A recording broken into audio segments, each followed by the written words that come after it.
Bienvenue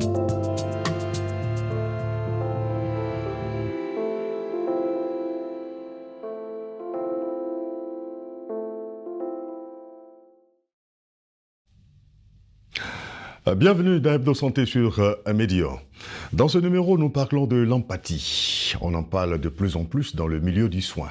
Mais sait-on véritablement ce que c'est? L'empathie est-elle importante dans la guérison du malade? Comme toujours, deux invités avec moi sur ce plateau d'Hebdo Santé pour en parler. Monsieur Bruno Vergne, consultant et expert en gestion de projets hospitaliers et des secteurs de la santé en Afrique. Bonjour Monsieur Vergne. Bonjour à vous. Alors, il faut ajouter que vous êtes installé en Côte d'Ivoire depuis plus de 5 ans maintenant. Tout à fait. Et vos interventions sont principalement du conseil, de la formation et de la gestion de projets de santé. Tout à fait. En tout cas, merci pour l'honneur que vous nous faites d'être sur le plateau d'Hebdo Santé. Merci. Également avec nous sur ce plateau pour partager son expérience en tant que citoyen lambda, mais également en tant que maman, au sujet donc de l'empathie, Tougou Sifa Angélique, épouse D, que nous retrouvons avec beaucoup de plaisir. Bonjour madame. Bonjour. Alors, vous êtes économiste de formation, avec une spécialisation en marketing, ce qui vous a permis donc d'avoir une carrière assez diversifiée et enrichissante. Vous étiez donc en Afrique centrale, en République démocratique du Congo, et il faut noter que vous êtes certifié de la 23e promotion du Women Leadership Training de l'ambassade des États-Unis, et actuellement donc vous êtes partenaire d'un réseau de marketing social, notamment Forever Living Product, et vous avez pour objectif donc de l'amélioration de la santé des enfants, le bien-être des enfants grâce à la consommation de compléments alimentaires. C'est bien ça. Tout à fait. En tout cas, merci encore à tous les deux d'avoir accepté de nous parler de ce sujet qui est plus que d'actualité, l'empathie. Commençons déjà donc par la définition, Monsieur Bruno Vergne. C'est quoi l'empathie? Alors, j'ai commencé par la définition un petit peu de l'OMS qui nous dit l'empathie, c'est-à-dire la capacité à écouter et à comprendre les besoins et les points de vue d'autrui et à exprimer cette compréhension. Bon, on va essayer de la simplifier quand même. On va essayer de la simplifier. C'est tout à fait déjà une compétence sociale. On est sur des compétences psychosociologiques et il faut savoir que l'empathie n'est pas forcément innée chez chaque personne. D'accord. On peut apprendre, bien sûr, sur différents modules de formation à être un peu plus empathique. Quand vous dites que c'est pas inné, c'est donc une prédisposition naturelle. Alors, ça peut être prédisposition naturelle chez certaines personnes, mais chez d'autres, on va être sur une distanciation, hein, surtout dans le domaine médical. Là, on est sur un univers aujourd'hui soignant-patient. Soignant-patient, ça veut dire un petit peu mettre un petit peu les capacités de chacun au service de l'autre. Est-ce qu'aujourd'hui, ce professionnel-là est en capacité de le faire? Ou, s'il ne l'est pas, comment lui donner les capacités de compréhension pour telle ou telle chose envers tel patient, bien sûr. Donc c'est avant tout une compétence que nous recherchons chez des professionnels pour certains services, mais moi j'aime mieux globaliser un petit peu l'ensemble au niveau de l'hospitalier. Je ne fais pas la différence entre le public et le privé. On va justement avoir une enveloppe un petit peu holistique et on va venir justement demander à certaines personnes est-ce que les compétences de l'empathie va vous servir dans votre travail. Alors la plupart du temps, les gens sont un petit peu étonnés en disant est-ce que j'ai besoin d'être empathique envers tel patient ou telle personne?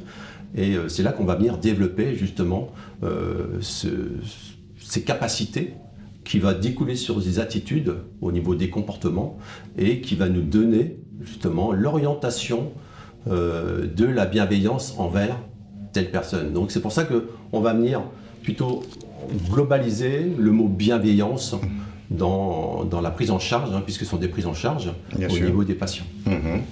Alors, Madame D, est-ce que vous avez déjà entendu parler de l'empathie, ça vous dit? Oui, l'empathie me dit, parce que tout être humain en a besoin, du fait qu'on doit écouter l'autre, sentir ses besoins lui exprimer notre soutien. Je trouve que c'est inévitable, que tout le monde doit chercher à acquérir les compétences pour développer son empathie, quand bien même ce n'est pas inné. Alors, donc, on est dans un milieu bien précis, donc on parle donc du milieu du soin.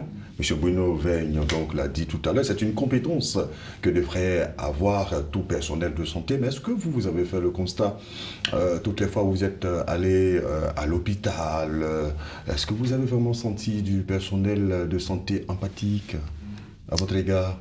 Pas totalement. Ah bon? Oui. Bon, j'ai essayé de comprendre. Hein. Je me dis, tout dépend d'une personne à une autre, de l'éducation qu'il a, des connaissances qu'il a aussi. Ça peut être dû à plusieurs facteurs, même s'ils ne sont pas empathiques. Pour une première fois, ils me reçoivent, je vais observer une deuxième et une troisième fois, et puis après, je vais juger. Mm-hmm. Alors, M. Bruno Veigne, est-ce que, je vais dire, dans le fonctionnement même d'une structure de santé, on met l'accent sur cette disposition, cette compétence? Alors, on va mettre l'accent, après ça dépend des directeurs d'établissement, hein, et en fin de compte du projet médical, du projet d'établissement, c'est un tout. Aujourd'hui, oui, il faut qu'on mette justement, qu'on donne de l'importance à la bienveillance au niveau de la relation soignant-soigné.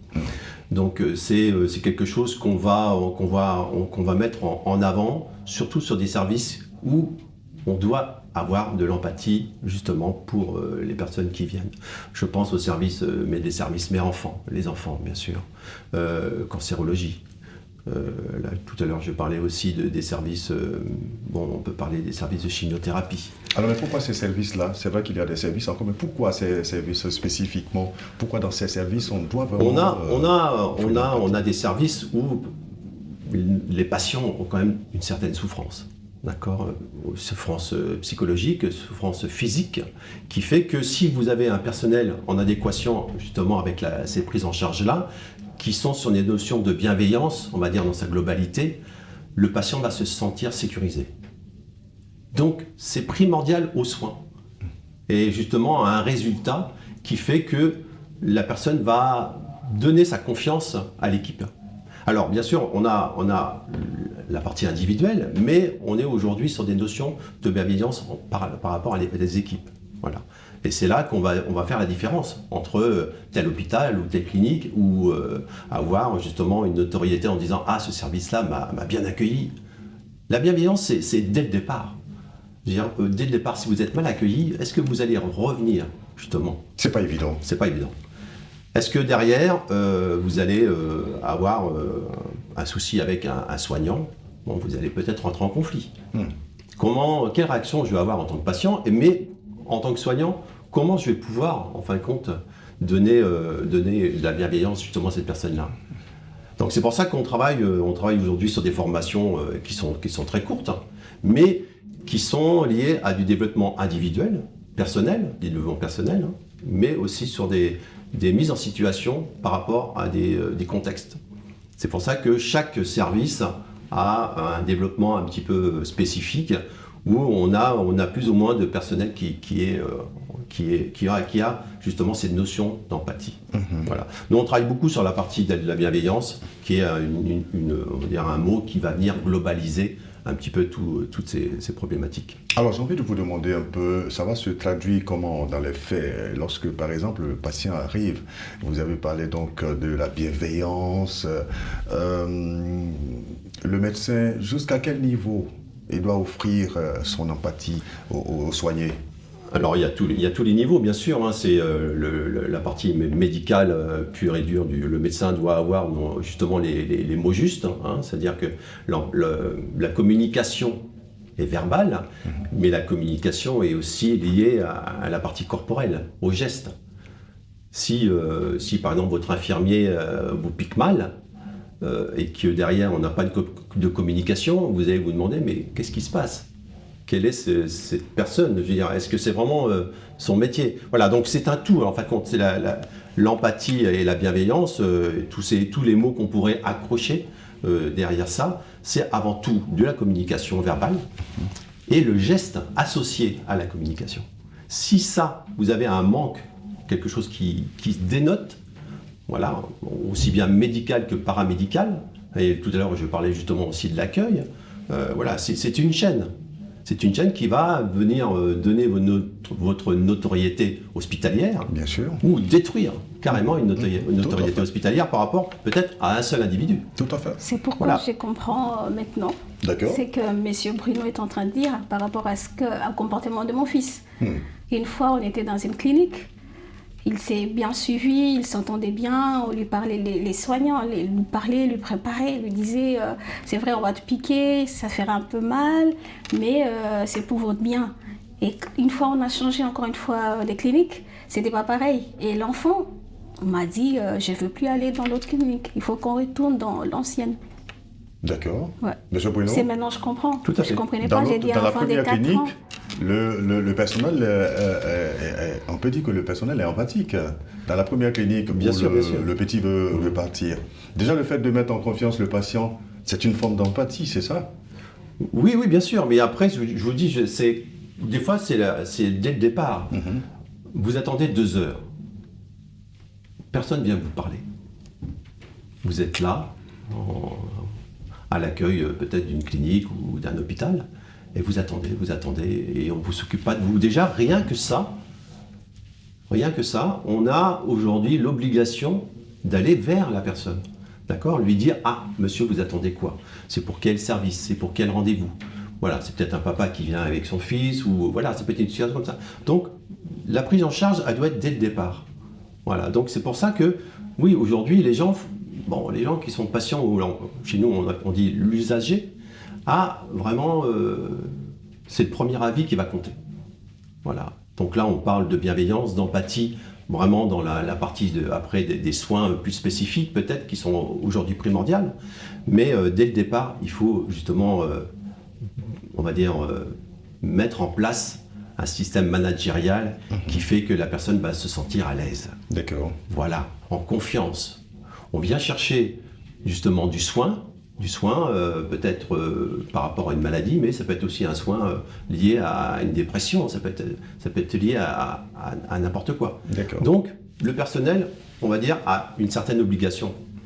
Voilà, on prend le mot empathique, mais bon, il y a plein de mots qu'on va mettre, puisqu'on est sur des phases comportementales liées à des attitudes spécifiques par rapport à des contextes. Voilà, nous on travaille beaucoup dans le contexte, c'est-à-dire qu'on va dénaturer un contexte, on va dire là, qu'est-ce qui a marché? Parce qu'il y a du positif, attention, on va pas crier sur tous les personnels, mais il y a Bien du sûr. positif, on va Tout à dire fait. un gros pourcentage, mais des fois on a des choses qui sont un peu négatives, sur des phases comportementales. Voilà, des relations patients-soignants ou médecins des fois. Un médecin qui est rapide, voilà, c'est vite fait, on rentre, hop, 2 minutes après on est sorti, on n'a pas compris. Ou alors on n'a pas eu l'explication du diagnostic. Voilà, donc voilà, il faut qu'on essaye justement d'avoir moins d'incompréhension entre le personnel soignant et le patient. Et vous pensez que ça va contribuer à, je vais dire, la guérison, on va pas dire la guérison rapide, mais à cette bonne prise en charge du patient? Oui, on a des études, alors des études qui sont plutôt américaines et canadiennes. Les Canadiens sont très avancés justement sur la prise en charge psychosociale et sociale des patients. On a des études aujourd'hui qui permettent de dire que d'avoir des notions empathiques envers justement son prochain, envers les gens qui viennent se faire soigner, améliore les conditions justement de guérison.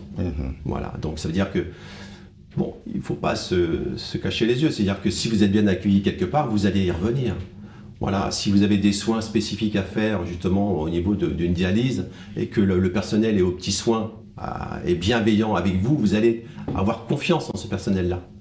Et ça va améliorer votre condition justement de soins et de confiance Bien sûr. envers justement la médecine. Dites-nous, Madame D, vous êtes repartie dans notre clinique ou votre fils souhaitait repartir? Bien sûr. D'accord. J'y suis retournée parce que déjà, je sais qu'il a choisi et ça serait déjà un acquis pour sa guérison. Parce qu'il se sentira déjà bien, il aura confiance à la personne qui est en face de lui. D'accord. Et puis il va se sentir guéri. Ça commence par le niveau psychologique d'abord. Alors, ce médecin, ce praticien, comment est-ce qu'il prenait votre fils? Expliquez-nous dans les moindres détails comment ça se passait, cette relation. Monsieur Bruno-Veyne l'a dit, soignant, soigné. Au fait, le médecin, il était tellement pressé, il n'a pas eu le temps d'échanger avec l'enfant.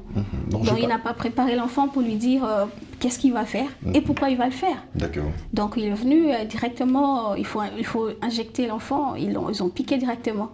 Ah, donc c'était brusque pour l'enfant. Là, il n'a pas aimé. Il n'a pas aimé du tout. Alors, l'autre côté où le médecin, lui a donné, lui a vraiment offert de l'empathie. Dites-nous comment est-ce que ça s'est passé? Il s'est d'abord amusé avec l'enfant, joué avec lui, et après lui expliquer qu'est-ce qui va se passer. C'était ça. D'accord.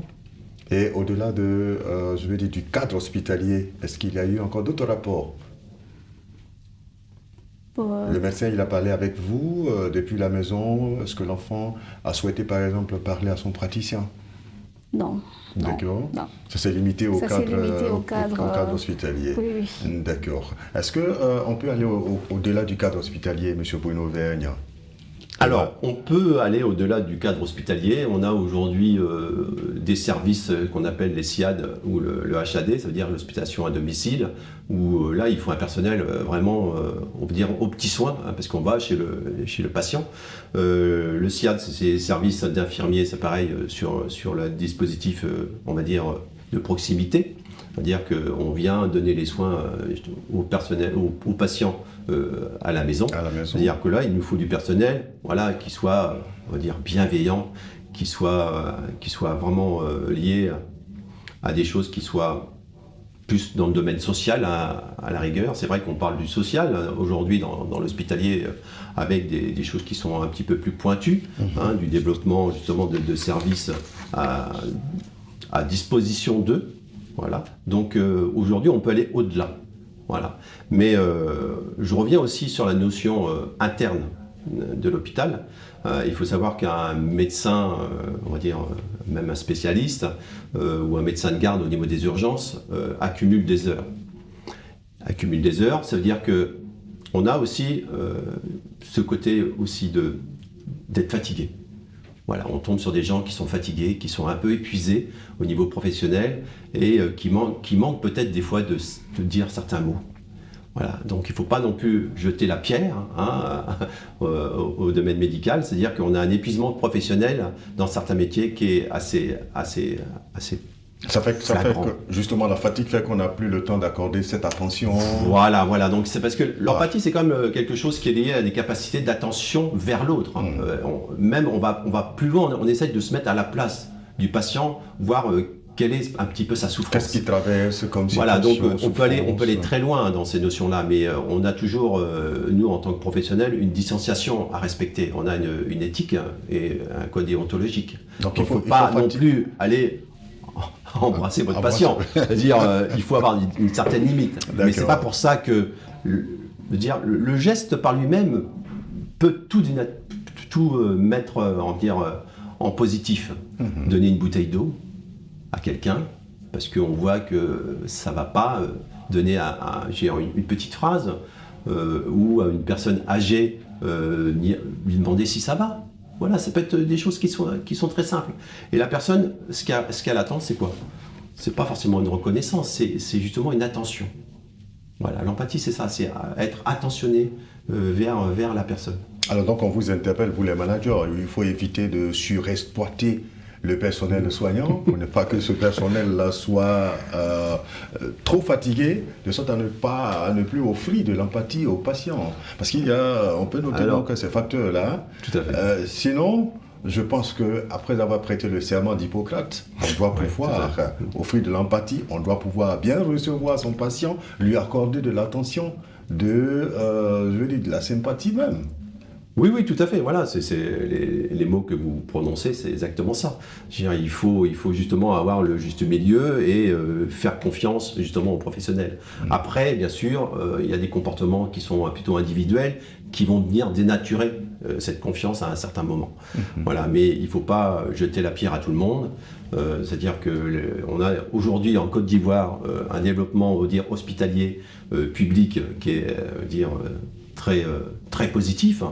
On a des formations aussi qui vont venir dans le temps s'améliorer.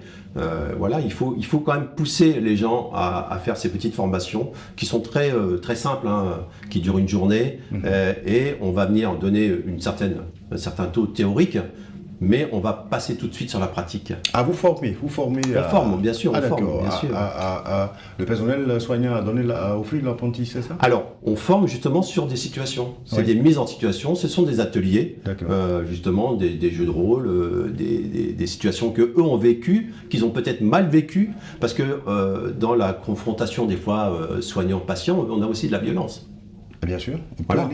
on peut en arriver. Voilà, je prends une anecdote, par exemple, comment aujourd'hui annoncer un décès à une famille? C'est simple comme phrase, mais qui va le faire? Avec quels mots? Avec quel geste? Est-ce que je le fais par téléphone? Est-ce que je demande aux parents de venir à l'hôpital? Tout ça, pour des gens, ça va être facile à faire. Pour d'autres, oh là, moi je peux pas. J'ai pas ces capacités-là. Donc c'est des formations qu'on peut faire à un certain niveau, au niveau des équipes paramédicales par exemple, ou médicales, ou des services, où on va mettre justement des situations et des contextes. Voilà, et c'est-à-dire qu'on va venir dégrossir et on va voir qui fait quoi. Alors on parle beaucoup chez nous d'un tiers. Des fois on travaille en équipe, on a une personne qui annonce, on a une personne qui va venir rassurer. D'accord. Voilà ce qu'on appelle le tiers. D'accord. Voilà, donc il y a plein de schémas. Voilà, on ne va pas faire une formation aujourd'hui, mais il y a plein de schémas à mettre en place. Alors on va terminer donc par Madame D l'a déjà dit, hein, son fils a refusé donc d'aller dans la seconde clinique où vous êtes parti parce que là-bas il n'a pas été bien reçu. Donc on peut dire qu'il y a des conséquences, hein, pour le personnel à ne pas offrir de l'empathie. C'est clair. C'est clair. Il y a des D'accord. conséquences déjà pour la clinique parce que c'est un client si je peux l'appeler ça comme ça, un patient qui ne viendra plus dans la clinique. C'est déjà un manque à gagner pour la clinique. D'accord. Monsieur Bruno Vergne, on termine avec vous. Ça peut vraiment être préjudiciable pour une structure qui a, hein, du personnel qui n'est pas toujours attentionné, qui n'offre pas toujours de Tout à fait, l'empathie. tout à fait. On va dire même à disposition des fois. Des fois, on va dédier justement une mission à un soignant, soit une infirmière ou un cadre de santé, justement pour un petit peu surveiller toutes ces prises en charge qui peuvent avoir bien sûr un certain taux de déviance en pourcentage. Mais il faut quand même ne pas se jeter la pierre. Il y a des très bonnes choses. Voilà, il n'y a pas que du négatif. C'est vrai que le patient va toujours relever le négatif. Et le positif, pour lui, c'est naturel. Mais c'est les efforts que font les équipes et les chefs de service et les directions hospitalières de mettre en place des dispositifs qui vont venir rassurer et justement sur la bonne prise en charge des patients, on va dire, dans sa globalité. Après, c'est bien défini aussi au niveau de certains services, où là, l'empathie doit être, à mon avis, prioritaire. Bien sûr. Il faut noter donc qu'il est très important pour le personnel, pour tout personnel, vous l'avez dit, personnel soignant, que ce soit au niveau donc du médical que du paramédical, d'offrir donc de l'empathie. Ça permet donc aux patients d'avoir une bonne évolution donc dans sa guérison, dans sa prise en charge. En tout cas, on a été vraiment très heureux de vous avoir sur ce plateau, monsieur Bruno Vergne. Je rappelle que vous êtes consultant et expert en gestion de projets hospitaliers et des secteurs de la santé en Afrique. Merci en tout cas pour toutes ces informations. De rien. On a compris un peu plus. Et puis donc, on invite les uns et les autres à vous solliciter pour juste se former. Bien sûr. Ça va les aider donc justement dans leur métier de tous les jours et ça va permettre de fidéliser donc les clients qui viennent à eux. Tout à fait. Merci en tout cas, Merci. M. Bruno Vergne, et à vous, Togo Sifa, Angélique épouse D. Merci d'avoir accepté donc d'être là, de partager donc votre expérience avec nous. Je rappelle que vous êtes économiste de formation et avec une spécialité donc en marketing. Et vous êtes actuellement partenaire à Forever Living Product, qui est un réseau de marketing social.